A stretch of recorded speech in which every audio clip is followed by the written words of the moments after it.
আচ্ছা একটা কথা বলো তো, কি বলবো দিদি, বলো তো। এটা কি কোনো সুস্থ সমাজের সুস্থ মস্তিষ্কের মানুষের কাজ, যেটা কালকে অভিষেক স্যারের সঙ্গে করেছে?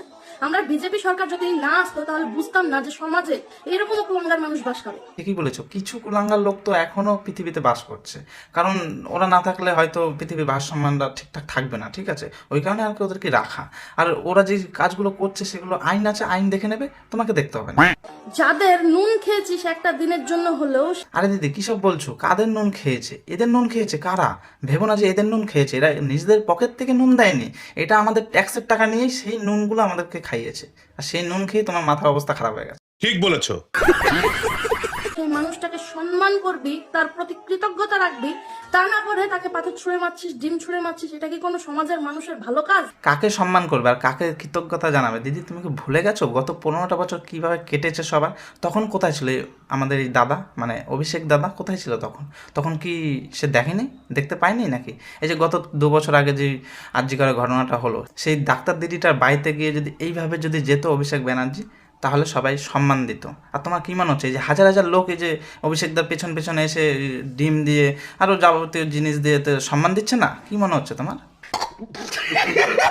এখান থেকে কি শিখবো আমরা? আজকে হ্যাঁ বিজেপি সরকারে এসছে, কালকে সে নাও থাকতে পারে, তার মানে কি তাকেও এইভাবে মারবি? কেন দিদি, তাকে কেন মারবে? সে তো কোনো খারাপ কাজ এখনো পর্যন্ত করেনি, আর যদি করে তারপরে তো পাবলিক তো আছে না, পাবলিক তাকে এনেছে, পাবলিক আবার তাকে সরিয়ে দিতে পারে, পাবলিকের হাতে সবটা পাওয়ার আছে, ঠিক আছে? পাবলিক আজকে 15টা বছর নতুন সরকার এনেছে, এখন যদি নতুন সরকার সেই সেম কেস করে, তারপরে কিন্তু নতুন সরকারকে কিন্তু পাবলিক আবার সরিয়ে দিতে পারবে, পাবলিকের হাতে সেই জোরটা আছে, ঠিক আছে? সেটা নিয়ে তুমি ভেবো না। আর এখন যে ঘটনাটা ঘটেছে, তুমি যেটা দেখাচ্ছ, যেটা নিয়ে কথা বলছো, সেটা এখন তুমি ভাবো যে সে 15টা বছর কি করে গেছে, তার জন্য এই যে হাজার হাজার লোক তাকে কতটা সম্মান জানাচ্ছে।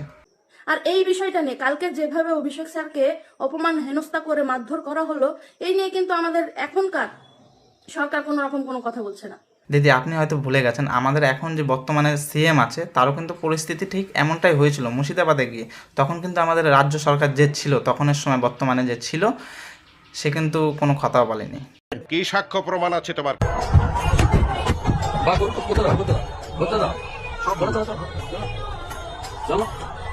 তার প্রতি আমি মনে করি তাদের প্রতি, তার না, তাদের প্রতি এতটুকু হলেও কৃতজ্ঞতা বা সম্মান রাখা দরকার আমাদের প্রতিটা মানুষের। হ্যাঁ দিদি, একটা কথা বলা যায়, আমাদের বাঙালিরা কিন্তু এখনো সেই সম্মানটুকু দেয়।